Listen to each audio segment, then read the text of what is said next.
नमस्कार। मैं सुनील द्विवेदी, आपका इंग्लिश मास्टर। एक बार फिर से आपका बहुत बहुत स्वागत है आपके इस फेवरेट चैनल इंग्लिश मास्टर पर। और आज का टॉपिक है प्रीपोजिशन पार्ट थर्ड। आज इस पार्ट थर्ड में हम आपके लिए कुछ महत्वपूर्ण इम्पॉर्टेंट सिलेक्टेड क्वेश्चंस लेके आए हैं, जिसमें there are common errors based on preposition. Preposition से संबंधित इम्पॉर्टेंट कॉमन एरर्स हैं, और ये वो एरर्स हैं, ये 50 एरर्स आज हम लोग डिस्कस करेंगे। और बच्चों, ये वो एरर्स हैं जो प्रीवियस ईयर्स में पूछे गए क्वेश्चंस हैं, बहुत इंपॉर्टेंट हैं।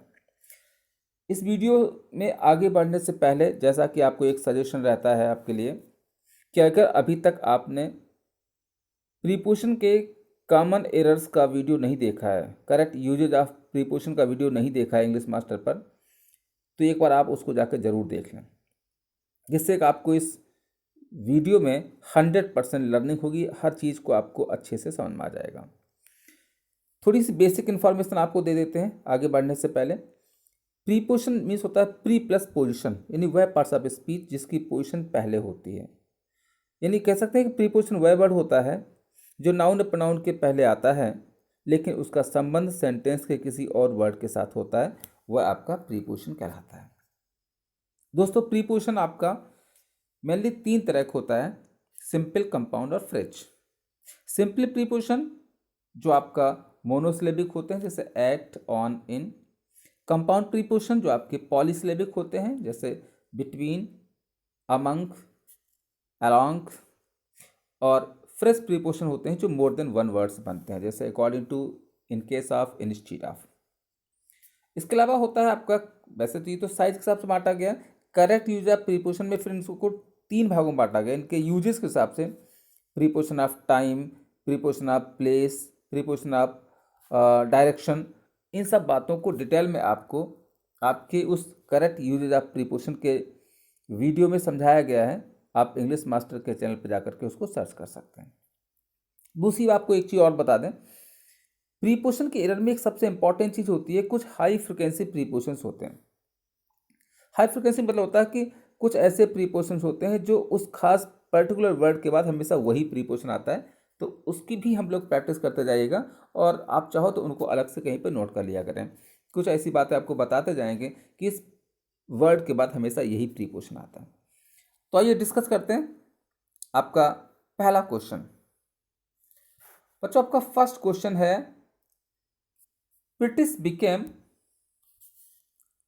immersed of the activities of the All Indian Students Union।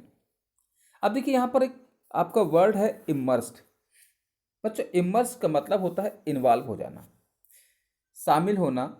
और एक रूल याद रखिएगा, इमर्स अगर कहीं पर आता है तो इमर्स के बाद हमेशा इन आता है, तो यहाँ पर आपका ऑफ नहीं होगा, क्या हो जाएगा, इन। तो ये हो जाएगा British became immersed in the activities of all the Indian. Answer क्या हो जाएगा आपका, बी बैट। दोस्तों, नेक्स्ट वर्ड आपका है, it was in fact her father who prevented her at joining the police academy. अब देखिए यहाँ पर एक बहुत इंपॉर्टेंट रूल है कि ये हमने कहा था हाई फ्रिक्वेंसी होता है कि इमर्स है तो इसके बाद आपका ऑफ नहीं आता है, इन आता है। ऐसे अगर प्रिवेंट दिया रहता है तो बच्चों प्रिवेंट के बाद एट नहीं आता है। प्रिवेंट मीन्स होता है रोकना, प्रिवेंट के साथ हमेशा फ्रॉम आता है। ये आप चीज़ लिखते जाइएगा, नोट करते जाइएगा। प्रिवेंट फ्रॉम होता है ज्वाइनिंग द पुलिस एकेडमी। तो आंसर क्या हो जाएगा आपका, C. Now question number next है, all the players except Sam were present on the playground. अब देखिए बस तो लिखा है ऑन द प्लेग्राउंड। प्लेग्राउंड जो होता है एक एरिया होता है, और किसी एरिया के अंदर जब कोई बात होती है तो उसके लिए इन आता है। यहाँ पर नहीं होगा, इन हो जाएगा, इन द प्लेग्राउंड। आंसर हो जाएगा आपका C. Question number 4, Ramesh was standing next by Vinay. अब देखिए नेक्स्ट मीन्स होता है बगल में, किसी के बगल में खड़े होने के लिए नेक्स्ट के बाद बाई नहीं आता है, नेक्स्ट के बाद टू आता है, टी ओ। तो यहाँ पर हो जाएगा नेक्स्ट टू विनय हो जाएगा। Answer B. Now question number 5। बच्चों 5 कह रहा है,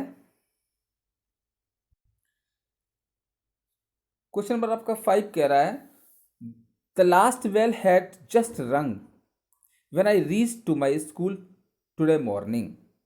अब देखिए यहाँ पर लिखा हुआ है रीच्ड टू माई स्कूल। एक रूल होता है कि कुछ ऐसे वर्ब होते हैं जिनके बाद जब ऑब्जेक्ट आता है तो उस ऑब्जेक्ट से पहले प्रीपोजिशन का प्रयोग नहीं करते हैं। जैसे रीच्ड है, एडवाइज्ड है, ऑर्डर्ड है, तो यहाँ पर क्या होगा, टू हटा देंगे, ये हो जाएगा रीच्ड माई स्कूल। नेक्स्ट, तो आंसर क्या हो जाएगा आपका, सी। अगला क्वेश्चन आपका कह रहा है a detailed inquiry in the incident has been initiated by the central government. बच्चों एक इंपॉर्टेंट रूल याद रखिएगा, इंक्वायरी के बाद जब भी कोई इंक्वायरी वर्ड आता है तो उसके बाद इन नहीं आता है, इनटू आता है। तो यहाँ पर आपका हो जाएगा detail inquiry into the incident, तो इन हटा देंगे, इनटू लगा देंगे। अगला क्वेश्चन, तो यहाँ पर आंसर क्या हो जाएगा आपका, बी हो जाएगा। क्वेश्चन नंबर नेक्स्ट है the average literacy rate in this district ranges between 38 to 42%।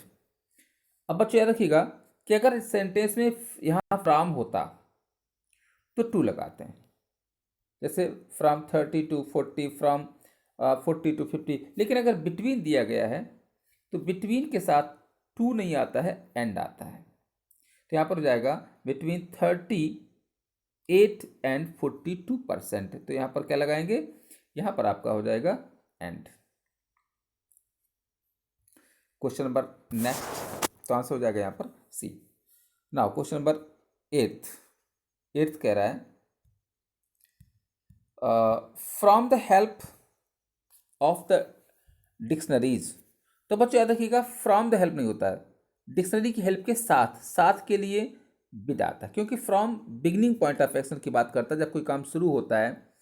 तो बच्चों यहाँ पर आपका हो जाएगा with the help of dictionaries. तो यहाँ पर फ्रॉम की जगह पे विद लगाएंगे, WITH, answer A. Now question number 9 कह रहा है a dominate idea can be compared with a river that has cut deep in the landscape. अब देखिए यहाँ पर लिखा हुआ है कंपेयर्ड विद लिखा हुआ। अब देखिए कंपेयर के साथ विद भी आता है और कंपेयर के साथ टू भी आता है। तो एक बेसिक रूल याद रखिएगा कि विद आता है के साथ, यानी कि विद आता है साथ के सेंस में, और ये मोस्टली क्या होता है, लिविंग बीइंग के लिए आता है, जैसे विद मोहन, विद सोहन। लेकिन यहाँ पर जब नॉन लिविंग है तो बच्चों यहाँ पर विद नहीं आएगा, टू आएगा, TO2। तो आंसर हो जाएगा compare to a river, answer हो जाएगा सी।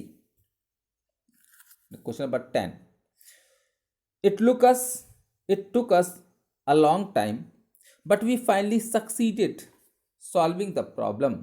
अभी ये सब कुछ बहुत इंपॉर्टेंट क्वेश्चंस होते हैं, हमेशा याद रखिएगा सक्सीड के बाद इन आता है, तो यहाँ पर सक्सीड के बाद इन लगा देंगे, IN इन, तो ये हो जाएगा succeeded in solving, answer B बैट। She wanted to cook the meal by herself, but her husband insisted to help her। अब देखिए इंसिस्ट होता है जिद करना, और याद रखिएगा दोस्तों इंसिस्ट अगर आता है तो इसके साथ हमेशा ऑन आता है, तो इंसिस्ट ऑन ON हो जाएगा, इंसिस्ट ऑन। अब देखिए एक और चीज़ आपको सिखा दें कि अगर कोई प्रीपोजिशन आता है और प्रीपोजिशन के बाद वर्ब आती है अगर, तो वो हमेशा ING फॉर्म आती है। जैसे कि यहाँ पर इंसिस्ट है तो ऑन अगर आ गया तो क्या होगा, हेल्पिंग हो जाएगा। लेकिन अगर टू प्रीपोजिशन है तो टू के बाद हमेशा वर्ब की फर्स्ट फॉर्म आती है, तो यहाँ पर जब ऑन लग जाएगा तो हेल्प का क्या हो जाएगा, हेल्पिंग, आंसर सी। और एक चीज़ आपको और बता दें, इंसिस्ट है तो ऑन आता है, और अगर इसकी जगह पे परसिस्ट होता आग्रह करना, तो इन लगाते हैं। Next question, the government has set in a new department.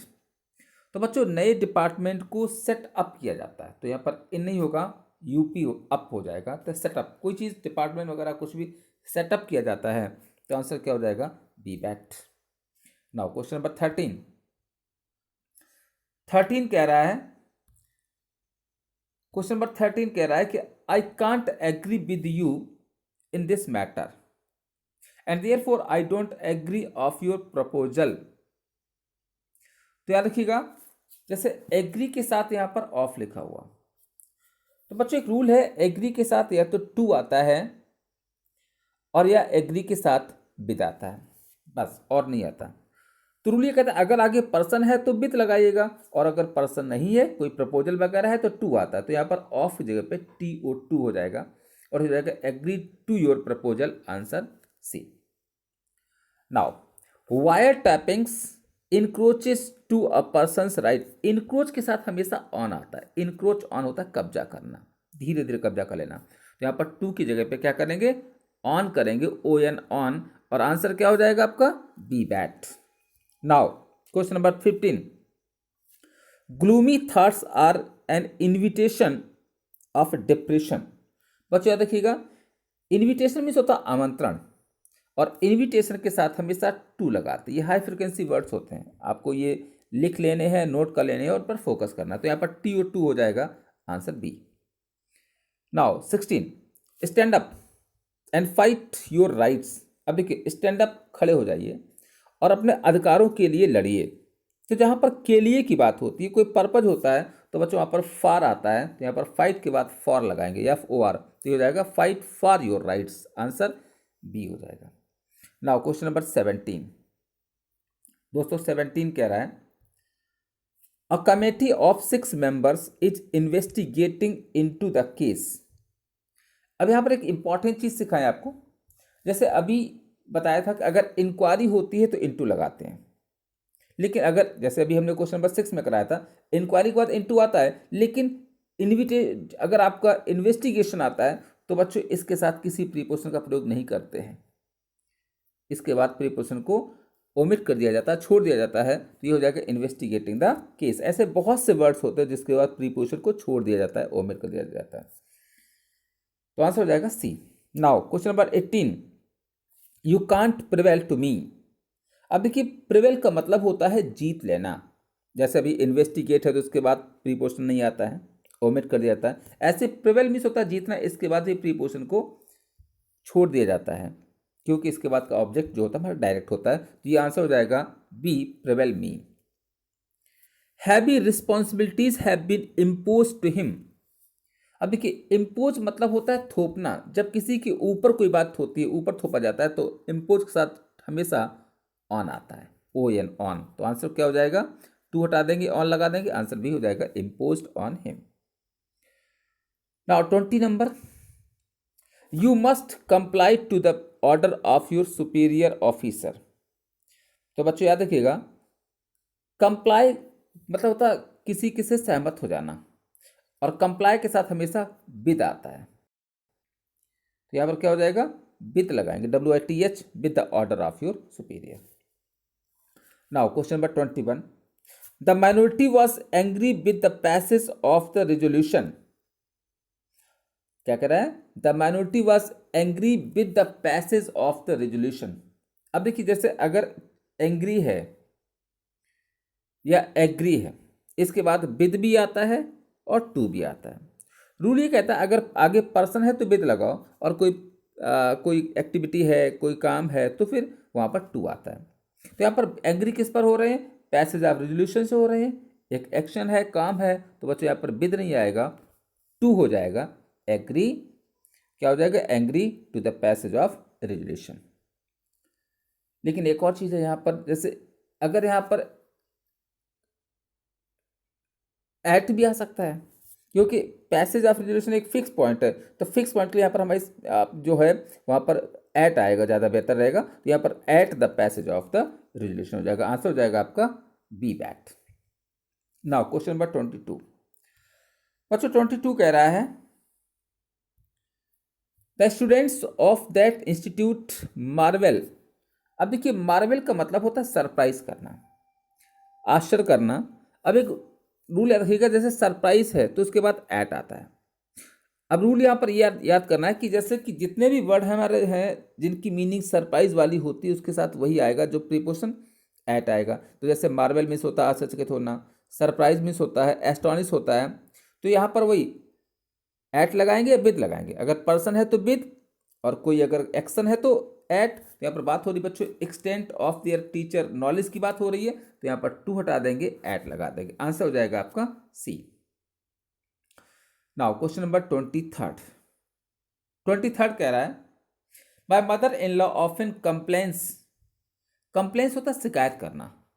अब किस, देखिए पेन कब किसकी, दर्द की शिकायत करते हैं। तो यहाँ पर जब भी सेंटेंस में सेंस का की के निकलता है, नॉन लिविंग रिलेशन बताता है, तो बच्चों वहाँ पर ऑफ आता है। तो यहाँ पर टू नहीं होगा, ऑफ हो जाएगा, O F, of, of pain हो जाएगा। आंसर हो जाएगा आपका बी।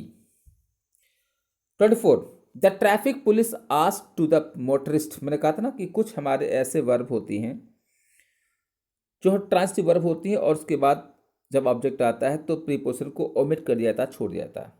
तो आस्क्ड के बाद प्रीपोजिशन नहीं आता है, तो ये हो जाएगा the traffic police asked the motorist. Motorist से पूछा to move his car. Answer क्या हो जाएगा, बी बैट। Now question number 25 there was an accident in the cross road. अब बच्चों देखिए क्रॉस रोड ये सब आपको बेसिक रूल्स में बताया गया है कि जब भी कोई फिक्स पॉइंट होता है तो वहाँ पर एट आता है। तो क्रॉस रोड चौराहा होता है, एक फिक्स जगह होती है, इसलिए यहाँ पर इन नहीं होगा, एट हो जाएगा, at the cross road. Answer B. Now question number 26 बच्चों 26 कह रहा है some parents don't approve their children watching a lot of television. Approve means होता है सहमत होना, एग्री होना। अब यहाँ पर अप्रूव के साथ ऑफ आता है, O F, of their children watching. Answer C. The whole world is deeply grieved of the death of. अब देखिए ग्रीव मीन्स होता है दुखी होना, ग्रीव के साथ हमेशा एट आता है, तो ऑफ नहीं होगा, at the death of mother Teresa. तो आंसर क्या हो जाएगा आपका C. Now question number 28 in all 6 companies are involved are producing the parts that are needed for these cars। अब देखिए जब भी इन्वॉल्व आता है, इन्वॉल्व मीन्स होता है शामिल होना, इसके साथ हमेशा इन आता है, तो आंसर क्या हो जाएगा, बी बैट। ऑफ हटा देंगे, involve in production. Now 29 Shyam is overwhelmed in grief. बच्चों याद रखिएगा ओवरवेल्म होता है व्याकुल होना, इसके साथ हमेशा विद आता है, WITH, तो इन हटा देंगे, विद लगाएंगे। Overwhelm with the grief at his mother's death. Grief means दुख, तो आंसर क्या हो जाएगा, बी बैट। नाउ क्वेश्चन नंबर 30 कह रहा है Mahesh persisted to my going with Ganesh to the market. अभी मैंने आपको याद होगा ऊपर बताया था कि अगर इंसिस्ट आता है तो ऑन लगाते हैं, लेकिन अगर आपका परसिस्ट आता है तो इन आता है। तो यहाँ पर टू हटा देंगे, इन लगाएंगे, I N, in my going, ये सब हाई फ्रिक्वेंसी वर्ड्स हैं। Answer B. Now parents were still regarded as being responsible to the control of their children. Responsible means होता है जिम्मेदार होना, और बच्चों याद रखिएगा रिस्पॉन्सिबल के बाद हमेशा फॉर आता है, किस बात के लिए, पर्पज है, जहां पर के लिए एक बात होती है और फॉर लगाते हैं, तो टू हटा देंगे, फॉर लगाएंगे, या for the control. Answer C. Sunita's reply of his bad behaviour was simply to walk away. कह रहा है सुनीताज रिप्लाई, अब देखिए of his bad behaviour, reply किसके लिए है, रिप्लाई के बाद हमेशा टू आता है, तो ऑफ नहीं होगा, टू लगाएंगे, to his bad behaviour. Answer B बैट। नाउ 33 बच्चों 33 कह रहा है army patrols are still searching to the survivors of the plane crash. कह रहा है आर्मी पेट्रोल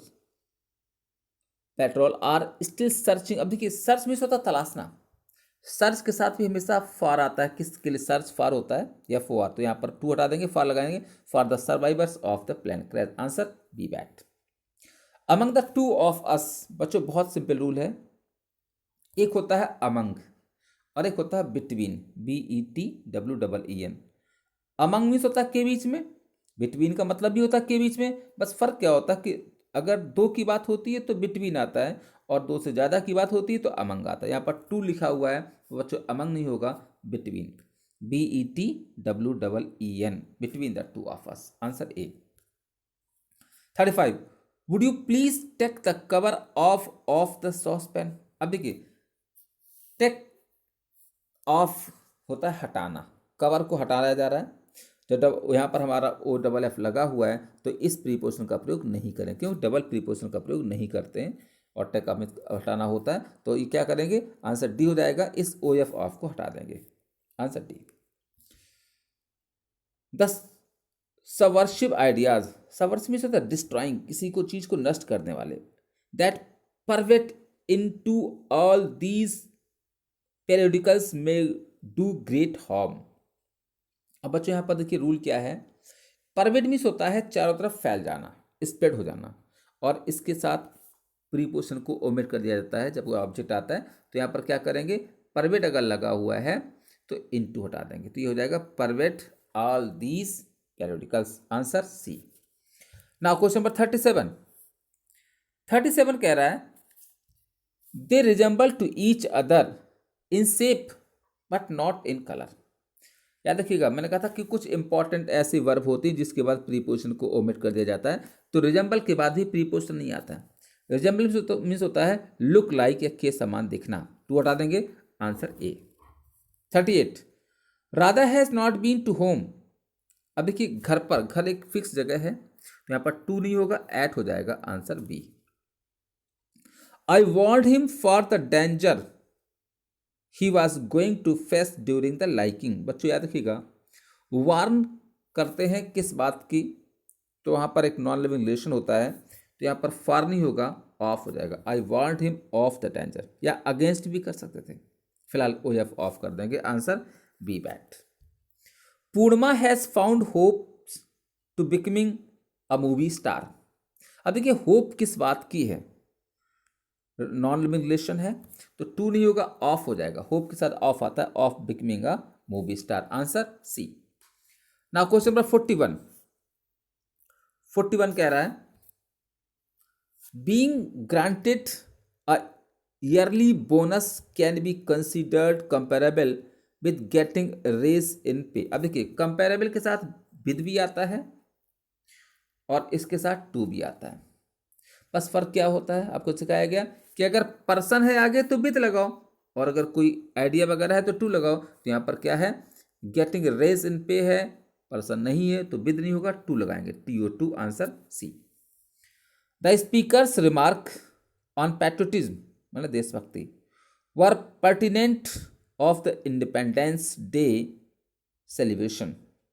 बच्चों याद रखिएगा, पर्टिनेंट का मतलब होता है रिलेवेंट होना, संबंधित होना। अब देखिए जैसे मैंने कहा था, किसी एक वर्ड जैसे रिलेटेड हो या रिलेवेंट हो या पर्टिनेंट हो, इन सब का सेम मीनिंग होता है संबंधित होना, इसके साथ हमेशा टू आएगा, तो यहाँ पर ऑफ नहीं होगा, TO2 कर देंगे, to the independence day, answer C. Greed has been productive. बच्चों प्रोडक्टिव मतलब होता है किसी चीज़ का उत्पादन। अब देखिए ना, किसी चीज़ का उत्पादन, तो जहाँ पर का की के का सेंस निकलता है, नॉन लिविंग रिलेशन होता है, तो वहाँ पर ऑफ लगाते हैं, तो यहाँ पर टू नहीं होगा, ओ एफ ऑफ हो जाएगा, of many a man's downfall, answer B bat.